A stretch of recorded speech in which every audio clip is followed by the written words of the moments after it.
Free your mind now. Be part of People's Pan-African Parliament, the Pan-African Pyramid Debate with your speaker, Andrew Irumba Katusabe.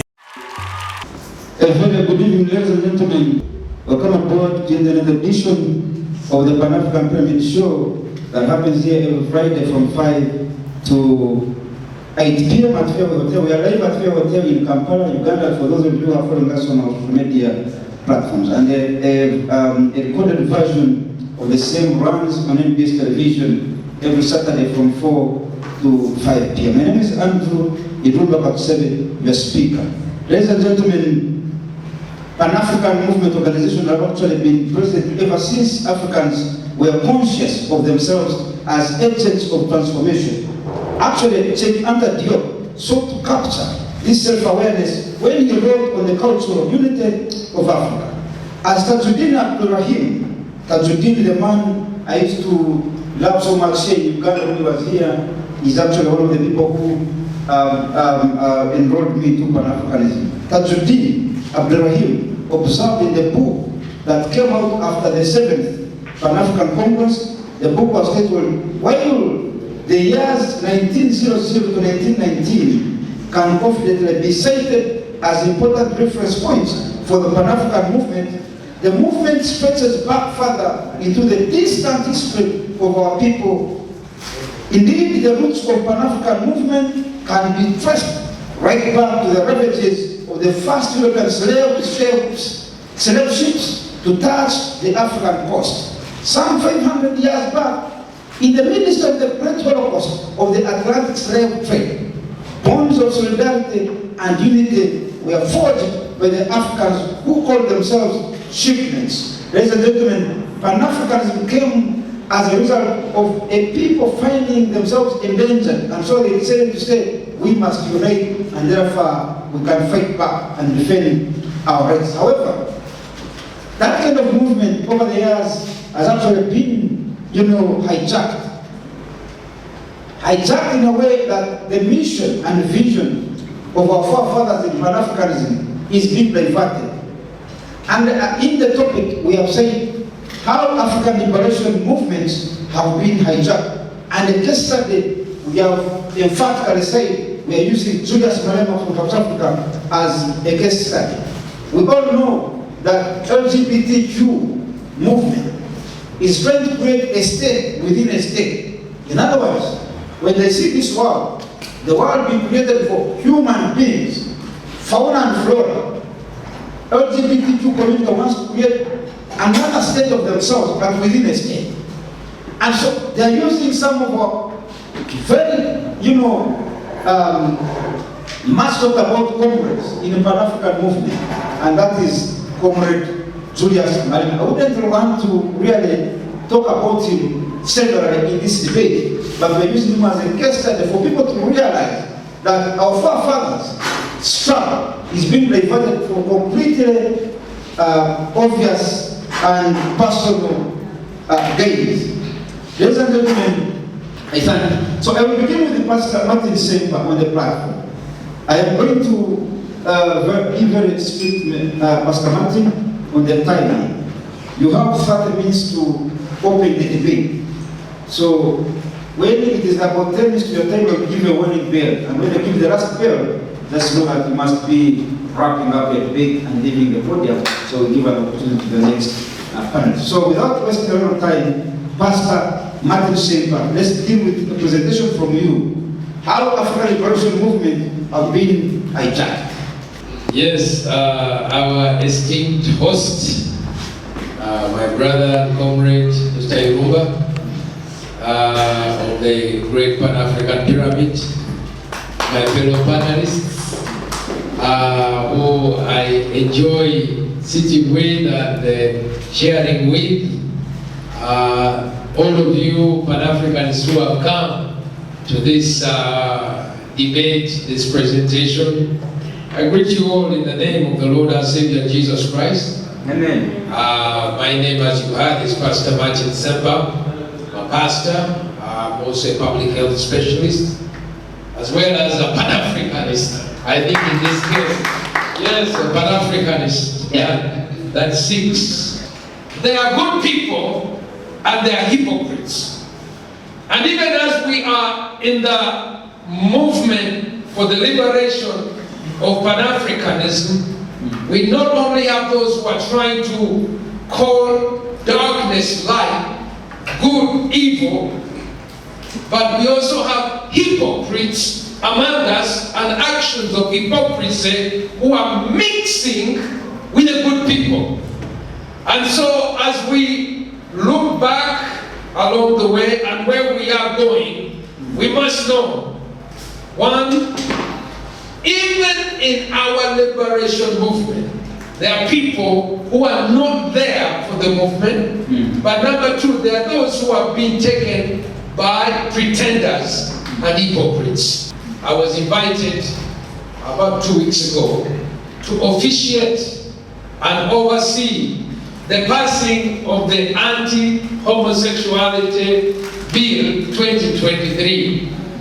Now, those of you who are young, you may recognize the importance of being an old person. This is a struggle that has been for a while. And we paid a big price in this struggle.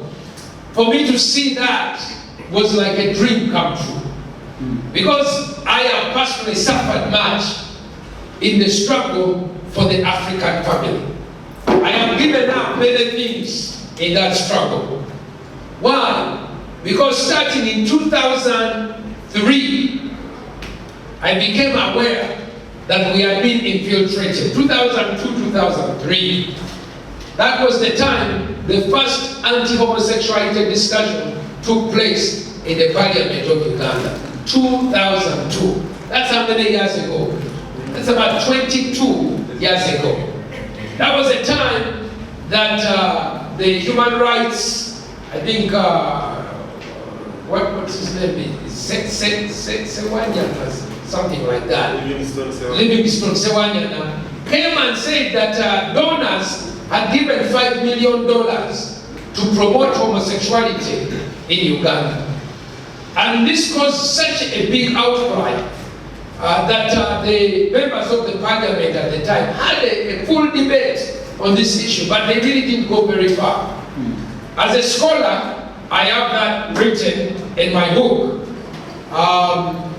And I'll be talking about this book, Africa's Resistance to Homosexuality, which I've written. This is an extract that I brought up for this purpose. So we started this debate in 2002 with an expose that $5 million was being donated by donors to Ugandan groups for the explicit purpose of promoting homosexualism in Uganda.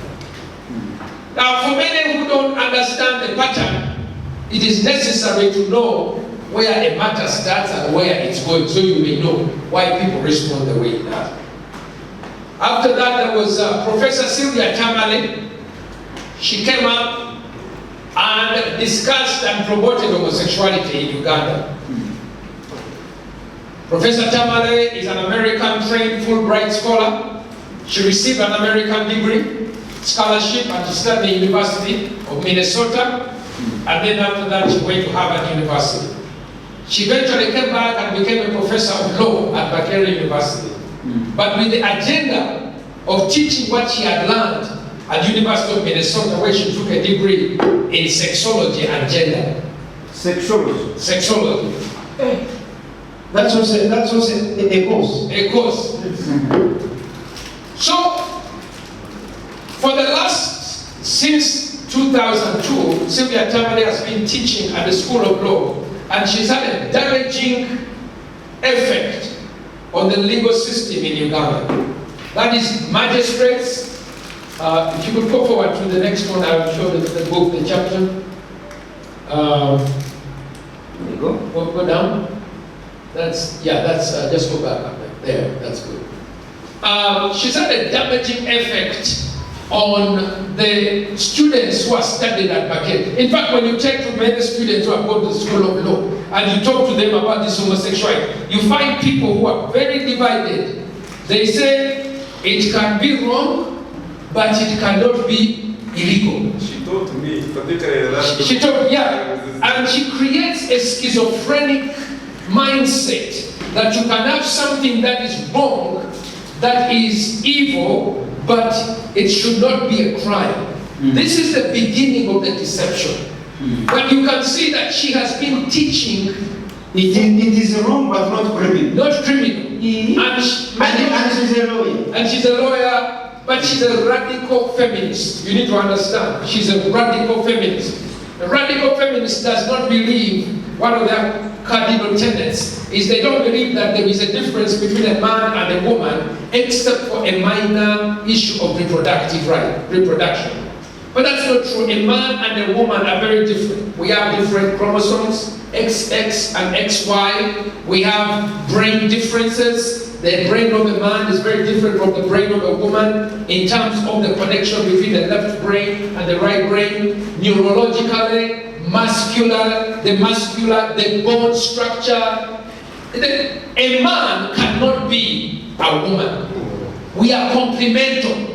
And we understand that, both as Africans and as scientists. But Tamale has had a very damaging effect on the people who are now magistrates, people who are now lawyers, people who are now judges, people who are now in the state prosecutor, who are attorney generals. No wonder that we even now have some among us who are speaking up for homosexualism in this country. So, the bill that came up 2 weeks ago has been a long-term struggle. And amongst those who have stood up to attack it include people like Barack Obama. It includes Canadian Prime Minister, American President. It includes religious leaders from Europe whose views about love, sex, marriage is very different from us. And so when Julius Malema made a presentation recently, and attacked Uganda's High Commission in Shwane, Pretoria, South Africa. I was extremely annoyed about this issue. And I actually worked to put a paper together on the very same subject, exposing this issue in the South African context and showing how wrong he is. But I really don't want to spend too much time on Julius Malema, if I would be honest. Yeah. Reason being, I feel like it will be very important for you to understand from my many years of research. I've spent now almost 20 years researching this subject, and I've discovered that there has actually been a well-orchestrated, organized plan to take over Africa. Actually, you might be blaming Malema, yet Malema is also a victim of Professor Tamale in South Africa. Exactly. You know there are so many Tamales in South Africa. Exactly. And here. So we simply need to use him as an example of those that need to be redeemed. When we passed the first bill against homosexuality, I was involved in drafting it. I was involved in advocating for it because I'd seen too much as a threat to my country. And when we passed it, I was persecuted. They opened a case against me at the International Criminal Court for crimes against humanity. They opened a case against me in American Federal Court that I was persecuting LGBT in Uganda and that I committed crimes against humanity. It was a very difficult time for me because there was no specific group or ministry that was established as a state to help people like me. In the past, this was an NGO issue. That is non-state actors. But now, with the ascendancy of Barack Obama, the LGBTQ became a state issue. So now, people like me and you who stand up against homosexuality are increasingly perceived as enemies of the state. Now, If then your state is not supporting you, an individual does not have the resources to compete with the powers of this interplay between NGOs, American sex promoters, quote-unquote human rights groups, Canada, Europe, America, that came against me. I am simply imagining a scenario where Pastor Martin Sempa is an enemy of America. We have now become both you. I am imagining that situation. Where it would be. That's what happened. First of all, your country is receiving almost 60% of its budget from America, and America is against you. And where you are seated, even the state, the national offers are being funded by the same people who are against you. I wonder where you sleep at that time. It was a very difficult time, and I had to, I decided that though I was both a dual citizen of Uganda and United States of America, I decided that it was inconsistent with my beliefs to remain as an American citizen. So I went to the American embassy and renounced my American citizenship, and I handed over my passport. Now, many Africans are dying to go to America. They are selling their souls to be able to find a way to go to America. I want you to know, because of my conviction and persecution for standing up for the African family, I renounce my citizenship.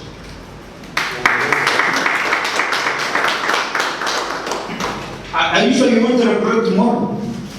I'd like for you, just go with me. It was a very sad moment because my wife is American. My mother-in-law, my children are also American. It's extremely painful because you're not dealing with an impersonal force. You're dealing with the inability to visit with your family, but you're being persecuted. So I handed it in. People at the embassy cried. They wept. But it needs to be known, you will not bribe an African with a promise that if you keep quiet, we will give you a passport. We must be higher than that. Are you understanding that? In fact, Jesus says, unless a grain of wheat falls to the ground and dies, it abides alone. But when it dies, you are able to continue. Because, as we say in Uganda, nafa. Nafa. We must get to the point in the pursuit of this goal for Pan-Africanism, in the pursuit especially for God's family. Now we said, no, it doesn't matter. Even if, no, we will remain on the right one. So during the time I was a fugitive, they opened a huge fire against me. I was led by God to write a book to benefit my people, to understand where did this issue start? Why is it there like this? Why is it become such a major issue? And I did research, which I believe is the first time an African has spent academic work over at least 15 years to study this issue. Not being funded by pro-gays, because most of the money is pro-homosexuals. And most of the books being written now academically, whether by Tamale, Oloko Nyango, whoever, it is somehow making things up. I want to share with you, this is important. So I discovered in my study, in my research, that these people had actually sat down and come up with a program to take over Africa in 2003. They called a conference which is like Berlin type. Remember when they went Europeans sat down in Berlin and they mapped out how to take over what? Africa, and they divided it even without our consent. These people sat down to divide and take over Africa and impose a new homosexual republic over Africa. And it was in the presence of the World Bank and United Nations. And the documents that I'm sharing with you are actually online at the World Bank website. This is the title of my book, Africa's Resistance to Homosexuality, Obama's Euro-American LGBT aggression and the rise of Uganda's anti-homosexuality law. So I frame this through the betrayal of Barack Obama, who we dreamt of being an African liberator. For the first time, a black man sitting in the White House. Actually, when we saw Barack Obama in America, in the White House, we thought Africa had arrived. Exactly. But we thought we had a savior. That's what we thought. But what did we get? We got the most abominable pro-sodomy president America's ever had. He was a man who would sit in the White House and called a young man who had given up his girlfriend and gone off with another boy. Obama called him and said, "You've done a very good thing. As the President of America, I'm proud of you, that you've abandoned your girlfriend and now you've gone off to become someone's boyfriend, a girlfriend to another man." That is such an abomination. Barack Obama made executive orders in 2012 that turned American government to have one purpose alone, the imposition of homosexuality on Africa, and I'm going to share that with you. Next. These are some of the chapters from my book, Tracing the Homosexual Attack. Chapter 1, Chapter 2, The Worst Woman of the Year is Chapter 3, Scramble for Africa. They came to the Cairo Homosexual Congress Plan. I'm going to bring you back to that. Next. This is the conference that took place in 2004 in Johannesburg. Let me just share with you, these are the key people who put this together. Keith Goddard was a Zimbabwe white man who was involved in working to bring the World Bank to support this program along with Dutch groups and UNAIDS and the World Bank. This is the source defining vision, strategies and activities of All African Human Rights Symposium, February 14, 2004. If you go back to this agenda, let me share this with you. This one, 10. Okay. They sat as a group and cut Africa into 3 groups: East Africa, West Africa, and Southern Africa. And they decided, how are we going to change this society?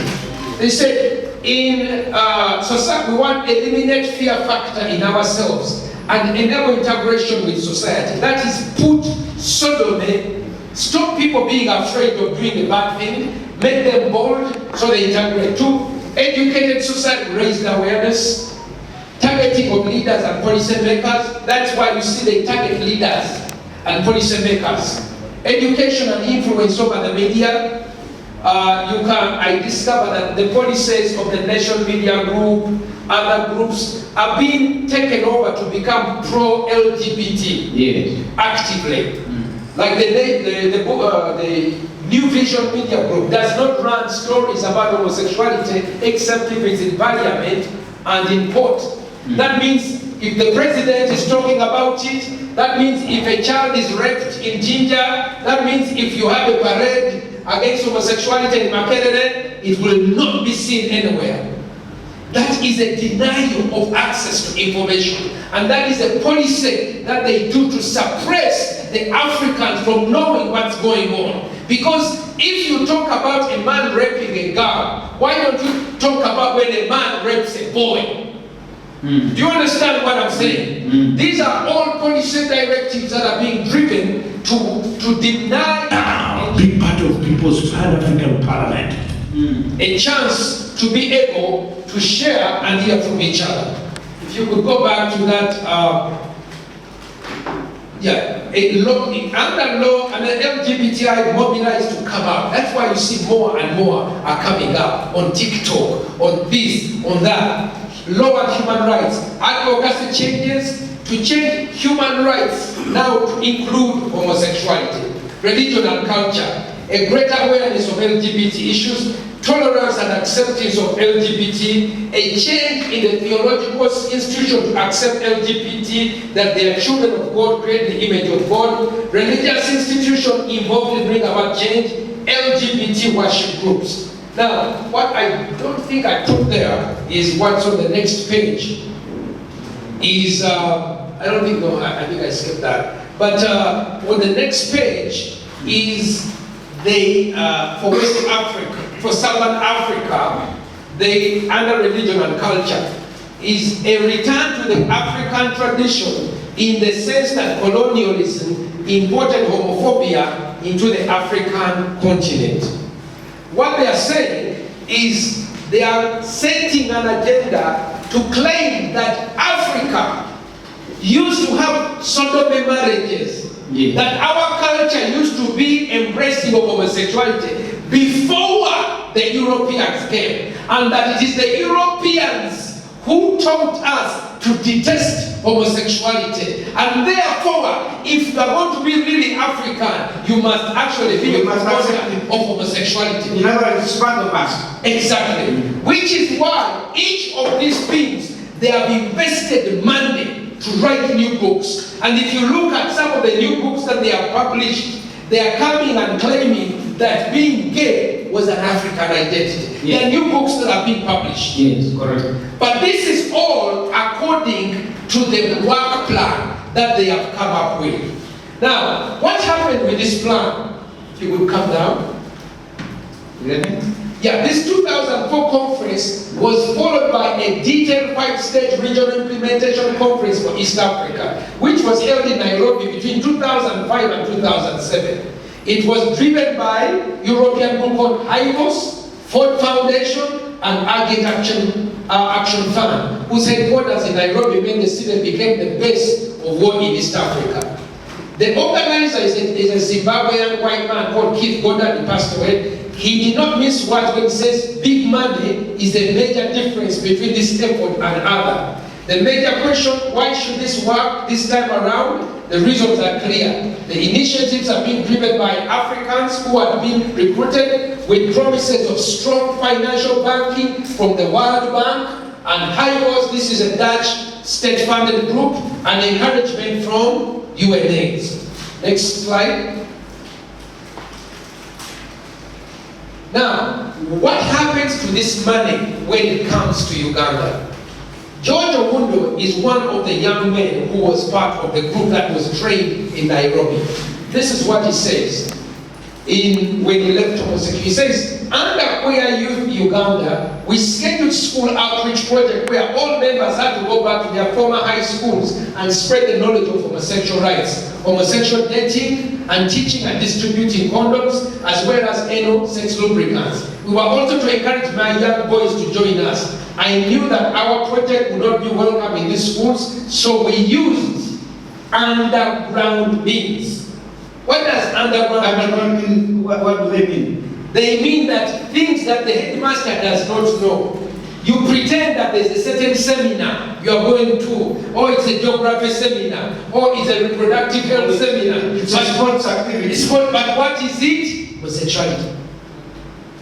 What happened? We also formed this, but positive results were noted. We also formed solidarity groups meant to reach the entire nation, and strategies were laid to make this happen. Why are you seeing groups of homosexuals emerging now? Because they sat down in 2004, they drew a manifesto, they scattered regional plans for East, West, and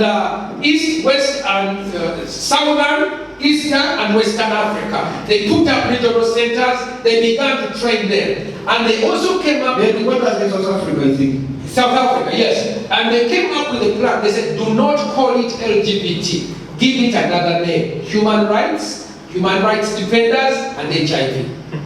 So whenever you hear now talks about these three things, human rights defender, HIV activist, very likely 8 out of 10 is about what?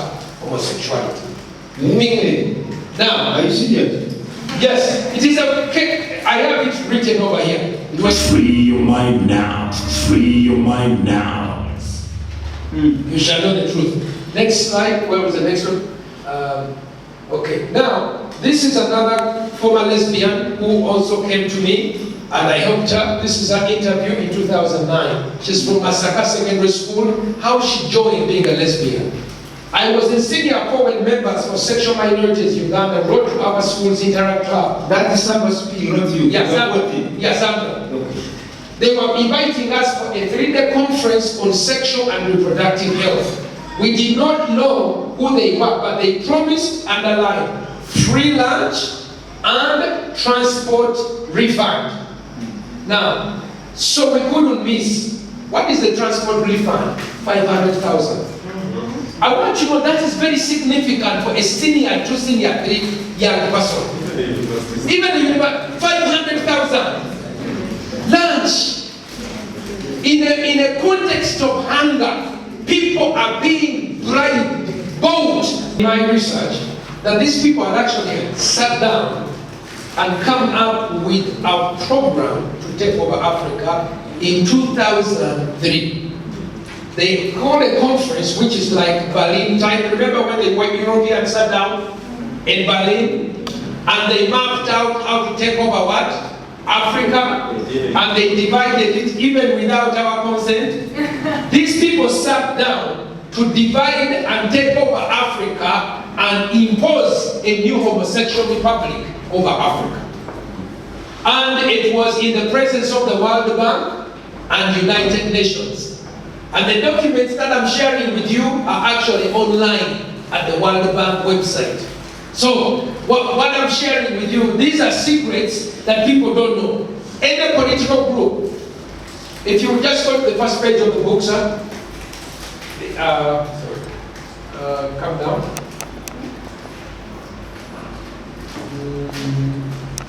Down below. This one. This one? Yeah. This is the title of my book, Africa's Resistance to Homosexuality, Obama's Euro-American LGBT aggression, and the rise of Uganda's anti-homosexuality law.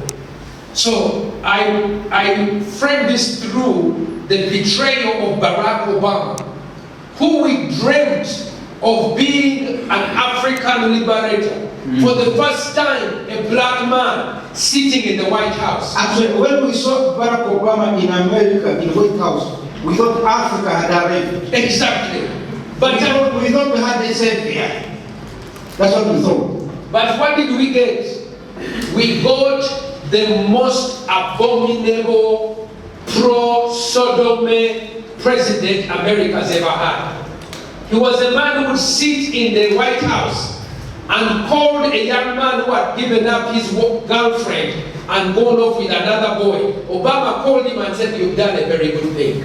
As the President of America, I'm proud of you that you've abandoned your girlfriend and now you've gone off to become someone's boyfriend, a girlfriend to another man." That is such an abomination.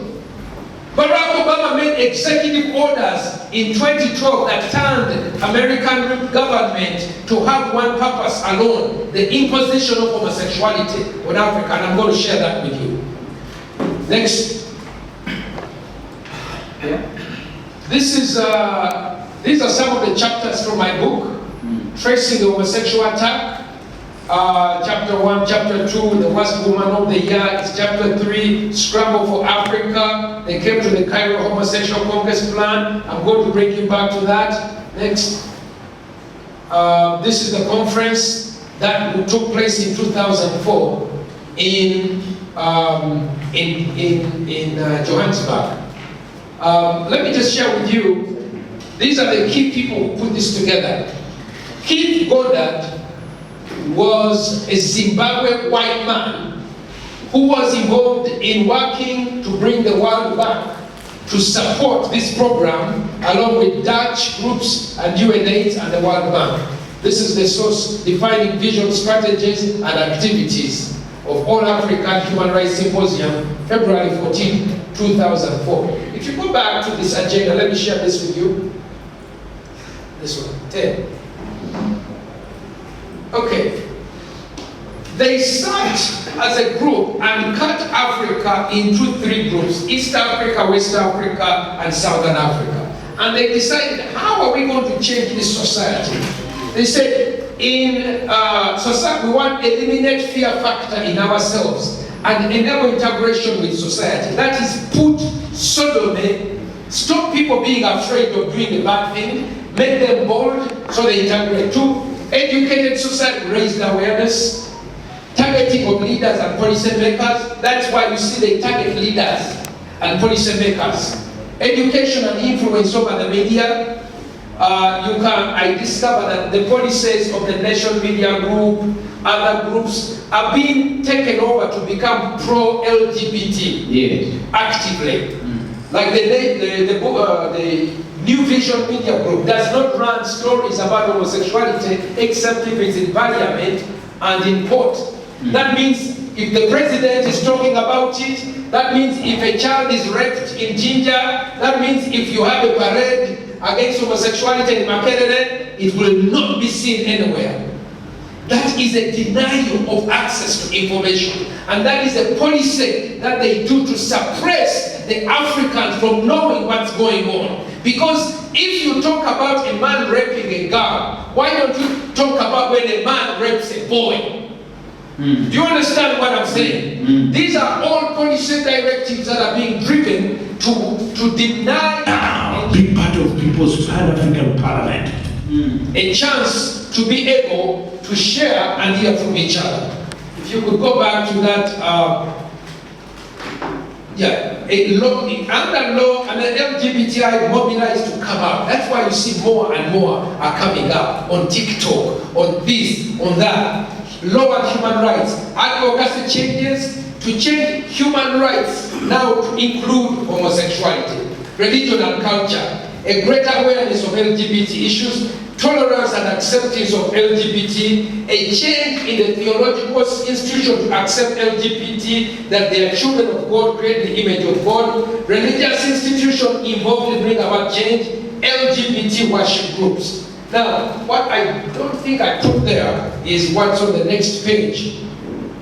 Is, I don't think, no, I think I skipped that. But on the next page is they, for West Africa, for Southern Africa, they, under religion and culture, is a return to the African tradition in the sense that colonialism imported homophobia into the African continent. What they are saying is they are setting an agenda to claim that Africa used to have sodomy marriages, that our culture used to be embracing of homosexuality before the Europeans came, and that it is the Europeans who taught us to detest homosexuality. And therefore, if you are going to be really African, you must actually be a promoter of homosexuality. In other words, it's part of us. Exactly. Which is why each of these things, they have invested money to write new books. And if you look at some of the new books that they have published, they are coming and claiming that being gay was an African identity. There are new books that are being published. Yes, correct. But this is all according to the work plan that they have come up with. Nowadays, I'm almost banned every day because I'm posting these things about LGBTQ. So I have several, bans from Facebook.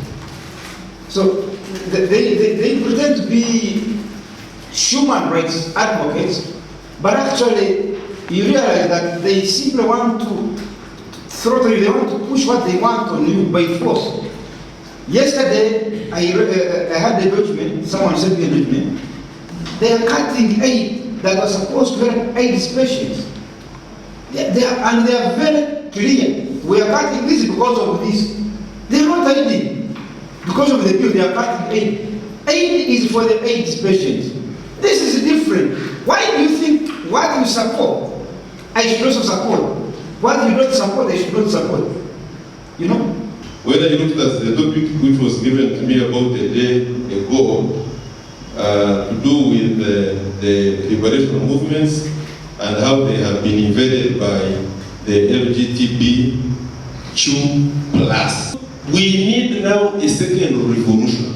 If the revolution, our initial revolution was to liberate the physical liberation of African continent, the second liberation that we now need and we must have is the ideological liberation, whereby we are going to find things like LGBT+ and whatever other comes along with some of these archaic policies that are introduced by the imperialists. I thank you so much. Thank you. Thank you. The liberation movement in Africa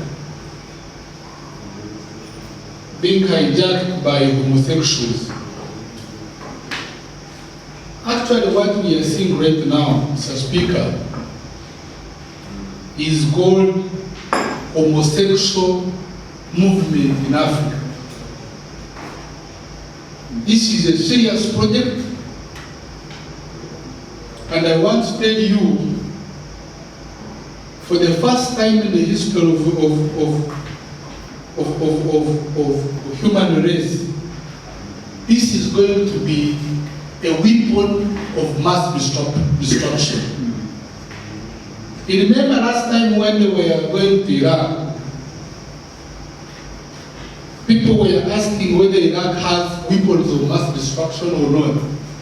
Now, what you don't know, homosexual is not a human right. It's not a socio-economic issue. It's a political weapon, as my friend said, to finish the African race. Now, the new breeds,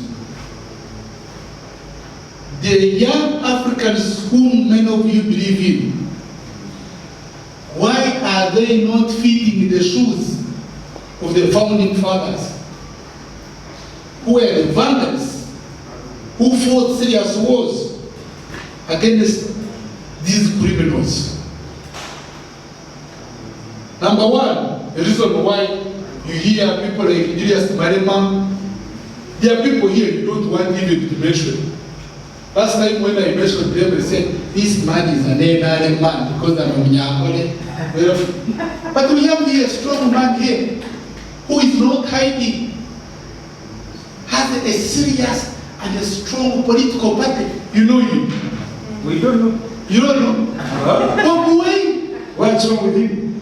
he is one of the supporters of homosexuals. Last time he was here. You have evidence? Yes. Are you sure? You mean you don't know? I don't know. They are members here. Ask me, sir, what evidence do you have? He has been invited several times. Geneva, New York, London. Yes, many people have been invited to Geneva, London, and so does it mean... To do what? It's like what my friend here was telling you. You were invited to the Karandastin workshop. They are inviting you. They're inviting you to London to discuss what? Human rights, a man to man. And after that, you take pictures with homos. And you say this man is green. Because you belong, you are Mnyakole, therefore don't talk about Bobi Wine because he's a Muganda. Shame! Any person that is committing sin against black race should come out and speak about it, regardless of the political or tribal affiliation. These are serious matters, Mr. Speaker. Now, the reason why we have new breeds that are engaged in such criminal activities, and you call them rebels, I mean leaders, so because of the following, Mr. Speaker. One, they lack what we call revolutionary thinking.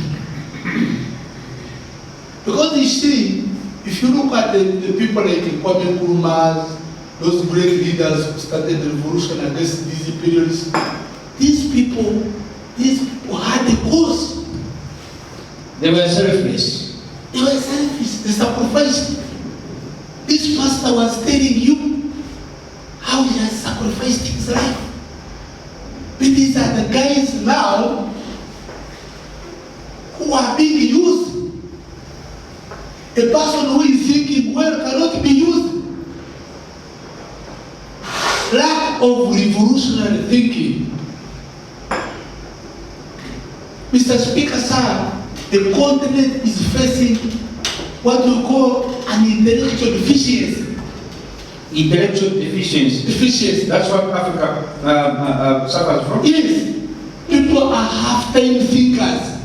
Half-time thinkers? Yes. Hey. Secondly, these guys lack exposure. They history of Africa. The Africans don't understand themselves. The so-called new generation that is spearheading the African liberation, they are lacking exposure and history of Africans. Because if you are not having a thinking deficiency, a man like Julius Malema, who knew very well how apartheid costed South Africans, wouldn't be talking about this, Mr. Speaker, sir. If we have studied history and you remember how people were being sold in market like goats. Free your mind now. Free your mind now. Taken on a chain, brought night during self-trade, and you come and you say you're a university graduate. Mr. Speaker, sir. Abomination. I was very sad when I listened to this great man I used to admire, and I have distanced myself. I used to even subscribe to all what he has been doing. I thought it's a new breed Africa is having. The man is just a goon. A goon. You are abusing Mr. Kasai. And I have no sympathy with this. I'm an African. We used to handle issues, African issues, in a hard way. Last time I told you how we used to punish children in the community. A child is born in community, raised by community, not an individual. Punishing by beating, not words. That's why I'm using harsh words. A person who doesn't know the cost of colonialism, the cost of self-trade. You go to Europe, you go to America, you look what the person who has been infected doesn't know the ancestors. You guys, do you think, members, please think,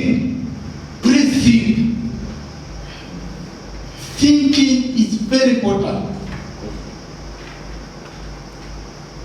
Mr. Speaker, sir, some of these people who are involved in such active and silly activities, they lack research. They lack research. I'm a researcher. Research is a very big instrument. It's an intellectual instrument that helps understand more about issues than just joining. Many of you join things which you don't know. Last time I told you, before you join a political party, research about it. Be part of it. Not to be seen as a person who is just a sympathizer.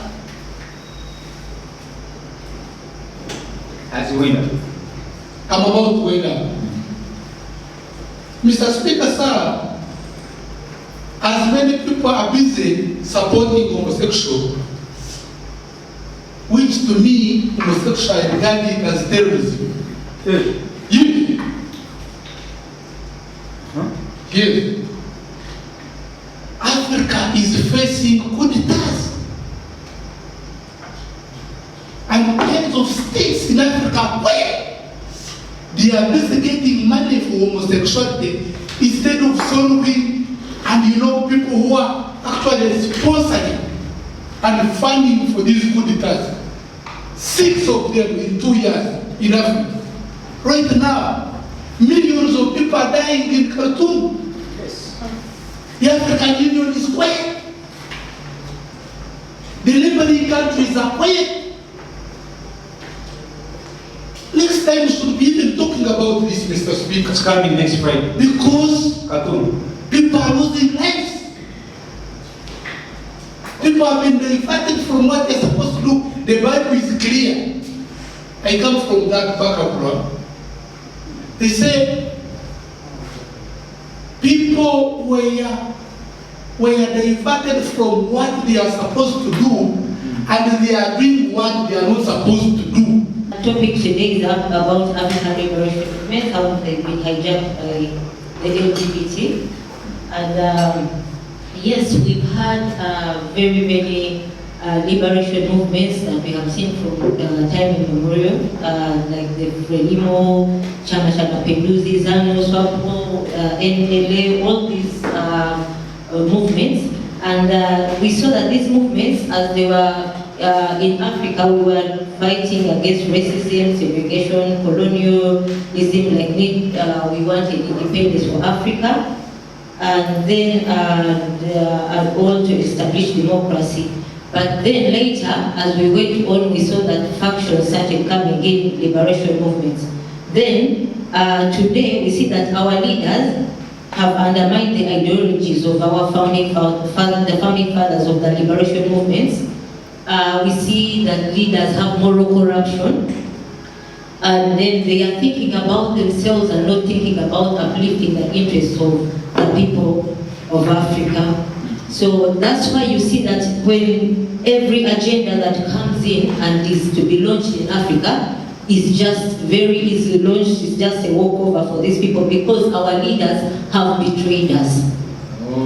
So you see, homosexuality is becoming a norm here in Africa. They are teaching our own children, these people are teaching our own children in schools that they have, that we are not proud Africans, we do not uphold our values, they undermine us, they see us as people whose culture or values don't matter. Someone coming and telling you, a whole woman like me, I start dating another woman, really? Instead of having a man, and then we have produced other children and other generations, how are we going to see ourselves having other generations come up when we are going to stop reproducing? The whole thing starts with our social lives. You, the person who is here, I think most of you may be students perhaps, or even working class, elites. We all know that Africans, or what whites used to take us over, was scrap and partition.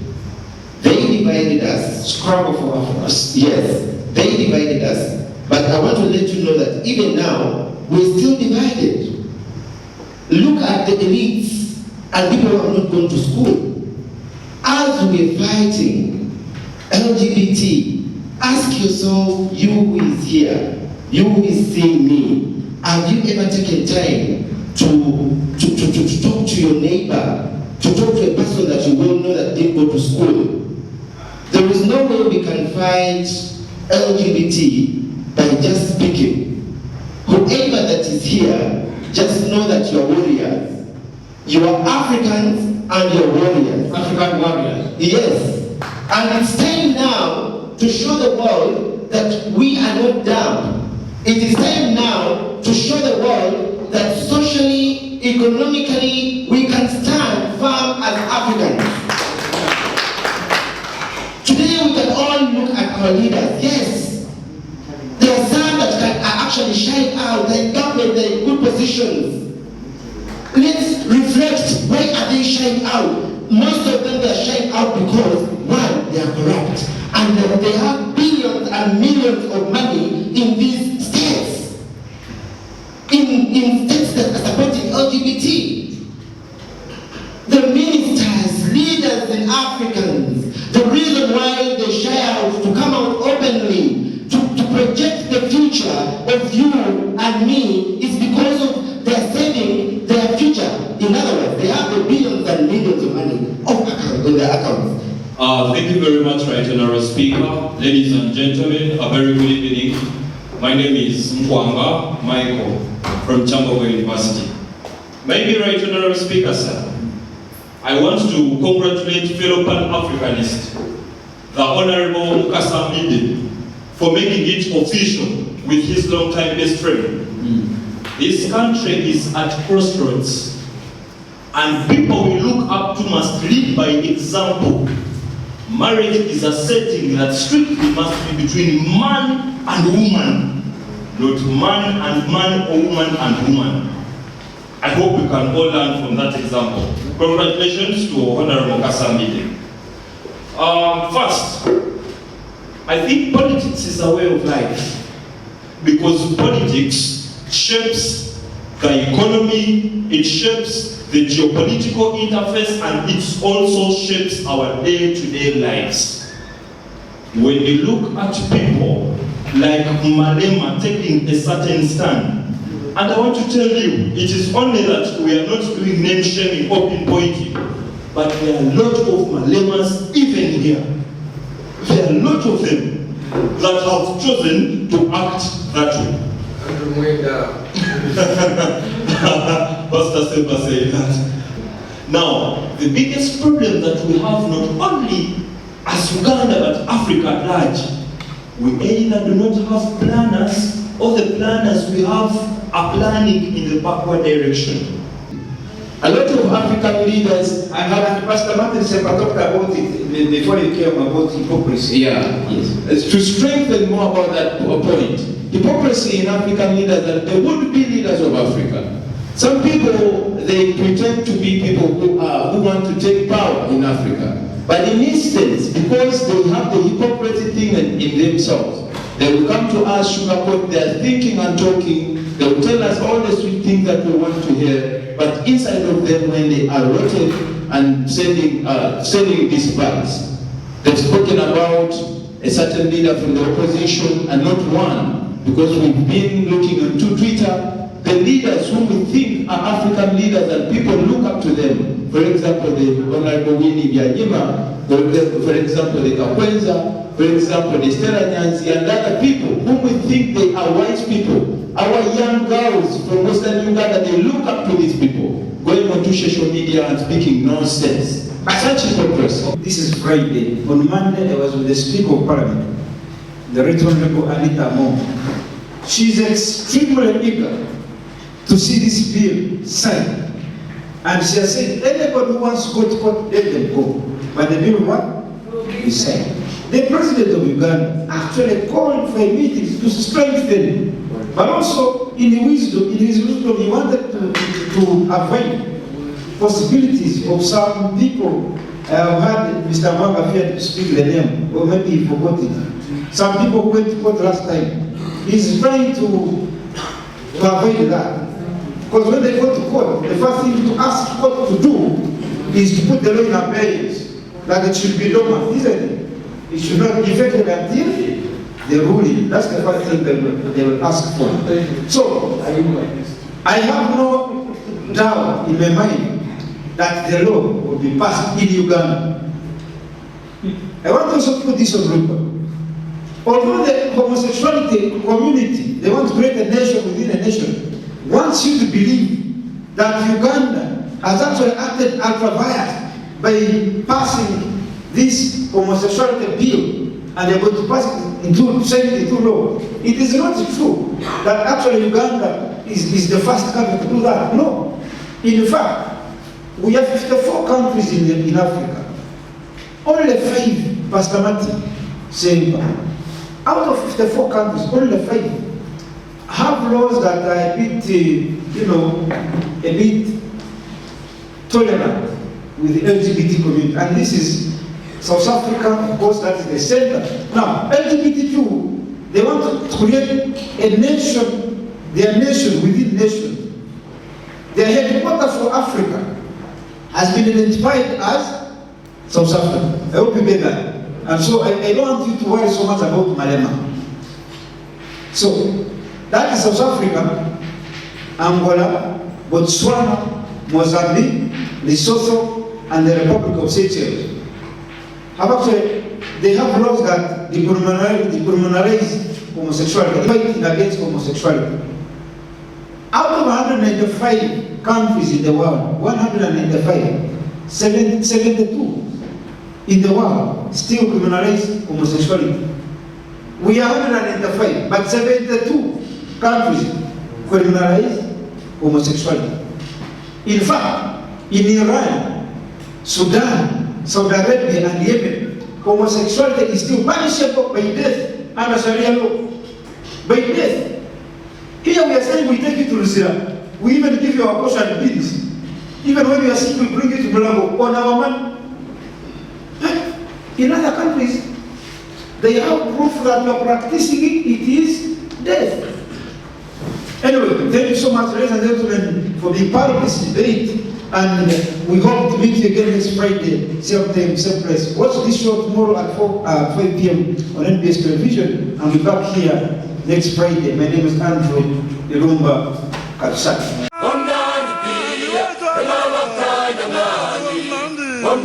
Komoti,